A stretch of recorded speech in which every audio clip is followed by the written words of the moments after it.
after last week and then looking at the readings for this week, I've come to believe that the weekends I'm asked to come here are the weekends where the readings are like this. You know?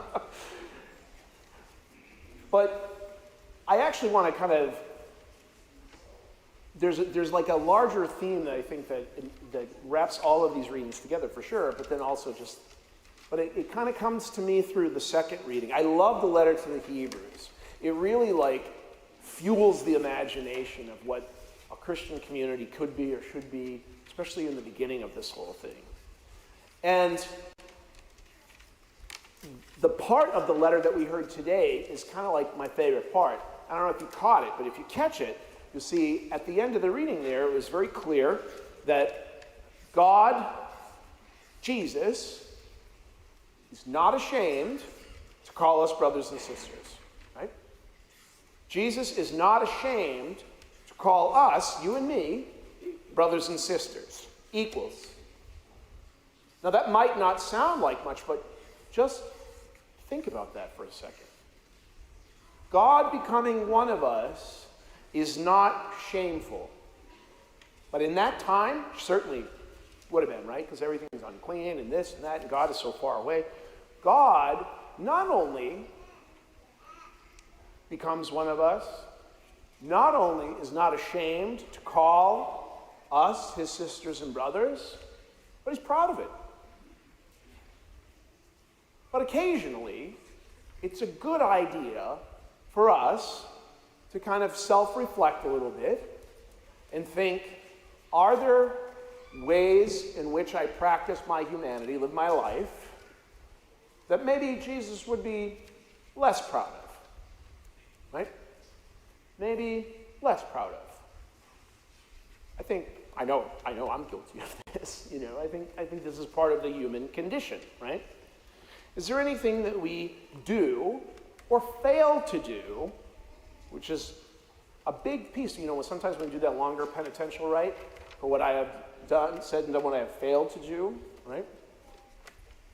Are there things that we could be doing that we choose not to do, we actively choose not to do, that maybe Jesus wouldn't be so proud of that?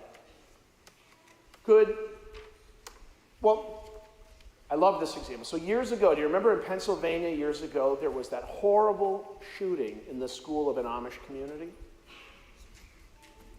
Right? And in that community, when the media got there, it didn't matter what channel you put it on, the people who were the newscasters were absolutely amazed. Absolutely amazed by what? By the almost like immediate expression of forgiveness and mercy of the Amish people. Their children, these young girls, have been killed by someone who was not unfamiliar to the community before he took his own life. And in that same day, those members of that Amish community went to the home of that man's wife and children to offer their condolences and their forgiveness.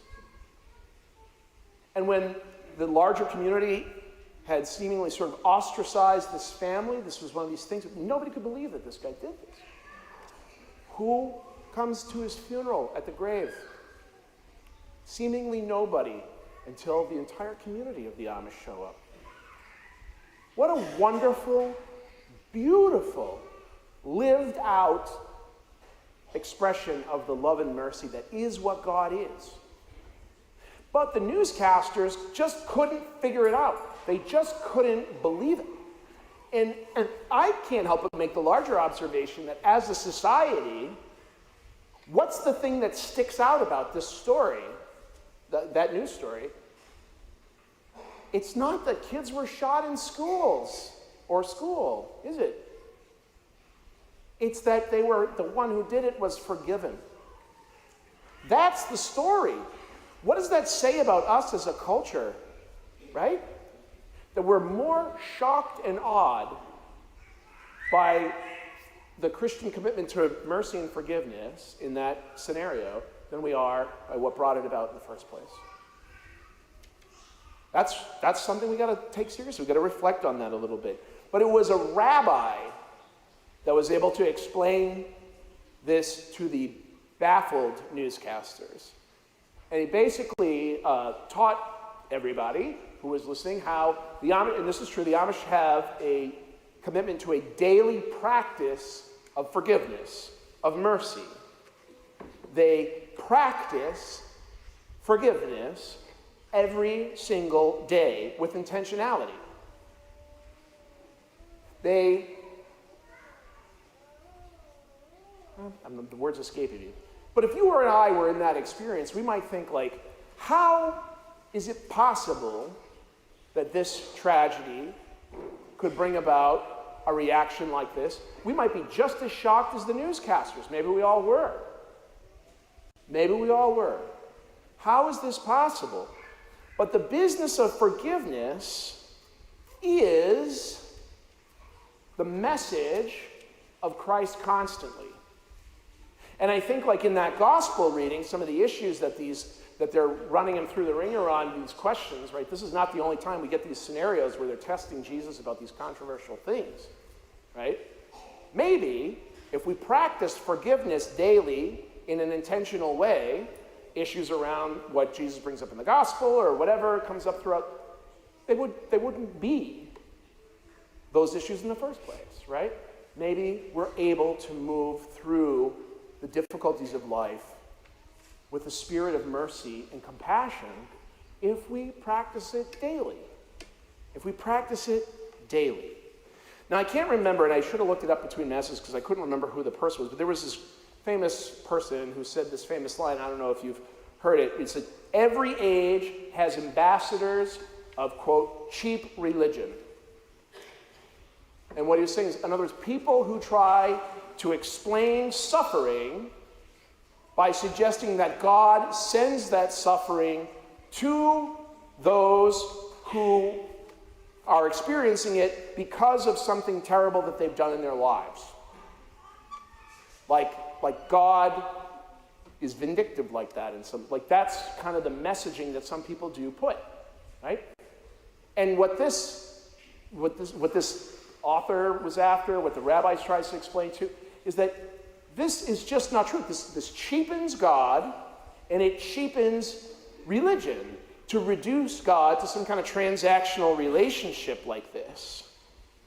And when you think about a community that is able to move in the ways of forgiveness because of a daily practice, and you think about the fact that that's the thing that shocks us more than the scenario itself, it does leave us with a moment to pause and evaluate what do I do, what do I say, what do I not do, what do I not say, to contribute. Am I contributing to a culture of mercy and love? These are good questions to ask ourselves, because if you can only imagine what that could be like with the relationship of a couple, like as Jesus is saying, or within a family, certainly, neighbors, nations, right? If we could move in the direction of mercy and love, can you imagine what the world could look like if you could just take the example of Christ seriously as these Amish people did on that terrible day? What a powerful witness and reminder to all of us of how complicated life is. But at the end of the day, God is love, and that saturates all of it. The question becomes whether or not we're willing to allow ourselves to be filled up with that. Or do we cling to anger, frustration, resentment, vengeance, things like these, right? We are pulled in every direction, all of us, but we are being reminded of just how important it is to be co-workers with Christ as his brothers and sisters, to go out into the world and witness to that love that also brings about radical mercy. And this for sure is not always easy. And this for sure is not always